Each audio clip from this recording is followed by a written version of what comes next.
What's up guys? Hope you guys are having a great day today, and today's video is going to be focused on a Masters tier player called Brown Man Darius. He is currently Masters tier in North America and has over 500 games played with Darius. His average score is 8.9 to 5.0 to 4.8 KDA, and we are going to look into his build, followed by some tips and tricks and the advantages and disadvantages of Darius as a champion. So, let's get to it. So starting off, Brown Man Darius' summoner spells are always Teleport and Flash.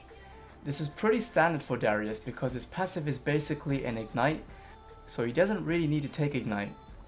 He takes Teleport to keep lane presence and to use whenever ganking in lanes or teleporting to objectives. Flash is used in both an aggressive and defensive manner. It is used in aggressive manner to engage or to finish off an enemy, or a defensive manner to escape from a threat. So Brown Man Darius' rune page is always the same. It is attack damage reds, magic resist blues, armor yellows, and attack damage quintessences. For his masteries page, he takes 18 under ferocity, 0 under cunning, and 12 under resolve, with the keystone being Fervor of Battle. This makes sense since Darius does use his basic attacks in fights to stack his bleed up passive, as well as building AD from his keystone. Also, the keystone helps him in duels, especially during early game, where his passive and keystone can help him score a first blood. In terms of Darius' skill order, he starts off with Q, then W, then E, and maxes Q first, followed by E and then W last, as well as leveling up his ultimate whenever he gets a chance to do so. Note that he maxes W last because maxing E increases armor penetration, whereas maxing W only decreases the cooldown of the ability. Now, let's go on to the item build that Brown Man Darius uses. His starting item is always Doran's shield, a health potion, and a yellow trinket. After his first recall, he would get Phage and boots of speed. After this, his boots choice depends on his enemy laner or the enemy team comp. So if the enemy laner is AP or if they have high CC, he would build Mercury's Treads. If they are AD or if the enemy team is more AD, he would build Ninja Tabby. Sometimes he would get refillable potion if he needs more sustain. His first core item that he builds is Black Cleaver.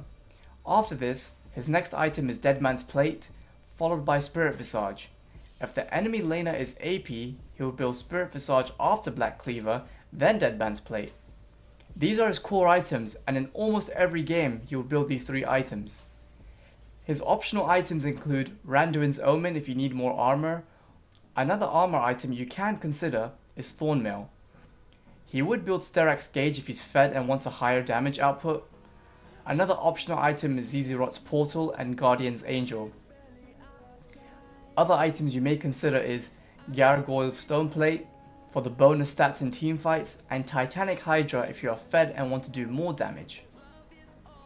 Okay, so now that we got the build out of the way, let's look into some tips and tricks for Darius. The first tip is about Darius' passive. Whenever you are fighting, try your best to get 5 hemorrhage stacks because not only does it increase the damage inflicted over time to your opponent, it also increases your AD from 30 to 200 depending on what level you are. With Darius, you need to play around your hemorrhage stacks to maximize your damage output, so it is recommended to use your auto attacks in between abilities to build it up. Another tip to note is that hitting enemy too close with your Q does less damage and does not give you a heal, so make sure that when you use your Q, you keep a distance from the enemy. Note that if your Q is blocked by a spell shield, it still heals you. Also, note that if the blade part of your Q hits the enemy, you build a hemorrhage stack. However, if the blade part of your Q does not hit the enemy, but is the shaft part of it, so the inner part of the Q, it will not build a hemorrhage stack. So it is very important to land the Q on the outer part of the blade. Another tip is that you can reset your auto attack with your W. So to do this, you do your auto attack and then press W once the auto attack lands to cancel the animation to land the second basic attack. Another tip is that your E grants vision at the location your E covered temporarily. You can use this when checking brushes rather than face checking. Bear in mind that your E knocks up enemies, so if you have Yasuo on your team, it could be used for him to land his ult. Also, because your E slows and causes the enemy to bounce or knock up, this will give you just about a second or two where the enemy isn't able to fight back or is too slow to land their basic attack, thus can favor you in a close duel or fight. Another tip is that you may want to consider using your E after your opponent flashes to bring them close to you rather than doing it to engage. So you could Q and W them, causing them to be slowed, then if they flash, use your E to bring them back in range and finish off your combo. Okay, so now let's talk about the advantages and disadvantages of Darius. So an advantage of Darius is that he's a great 1v1 champion, meaning that with his kit, he should win most of his 1v1 battles because of his passive stacks as well as his other abilities. His key ability is his ultimate because of the finishing blow, and because of the resets that it gets if you do kill the enemy with the ultimate. Another advantage is that he has decent sustain during laning phase. The fact that his Q can regenerate health allows him to sustain and win trades even if the enemy did more damage. Note that for your Q to regenerate some health, your blade, so the outer part of your Q, needs to hit an enemy target. If the enemy is very close to you, it will not grant the health regeneration, which is why you may see Darius players keeping a distance when using the Q. Another advantage is that he's a tank who can dish out damage. Unlike some champions like Pantheon, Darius can build 2 damage items and build the rest tanky and still do decent damage. This makes him a good pick where your team may need some damage but also lack a tank. One of his strengths is his passive. His bleed out is very strong and is the reason why during early game he is able to kill his enemy laner. His passive makes him a strong champion to trade with, especially if you build stacks, as it would do more damage over time and be an ignite in itself. Another advantage is that he's a lane bully against most champions in top lane. With his Q and passive, he can easily zone out the enemy laner, thus getting him ahead in experience and gold. It is easier against melee champions because if they want to get their CS, they would have to take damage from Darius's Q or other abilities. Another advantage is that he snowballs really well. Once he gets the first kill or first blood in lane, he can continue to dominate his lane because of his kit and passive. Once he snowballs hard enough, he can 1v2, so even if the enemy jungler ganks you, you could potentially kill both enemy champions. So it is important to maintain your lead, be aggressive and dominate your lane since Darius is a lane bully. Another advantage is that he is a great cleanup champion. With his ultimate, if you are able to time it correctly where you finish the opponent with the ultimate and get the reset, Darius can be great to continuously finish opponents and swing the team fights to his team's favor. Okay, so now let's move on to the disadvantages of Darius. One disadvantage is that he struggles against ranged champions simply because he's melee and is not a mobile champion, so it is difficult for him to close the gap between him and the enemy. He can use his E to bring the fight to his favor, but if he misses his E, the ranged champion can punish him while it's on cooldown.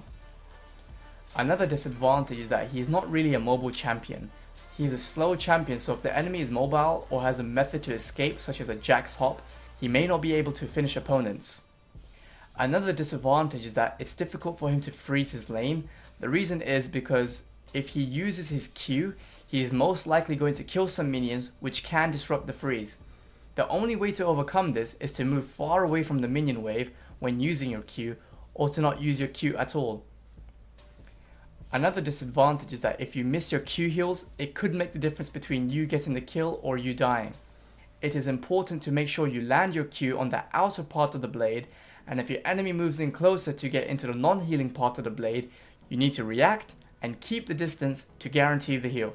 Another disadvantage is about the timing of Darius's ultimate. If you use his ultimate too soon in a team fight, then his ultimate will be on cooldown and this will reduce your damage output significantly.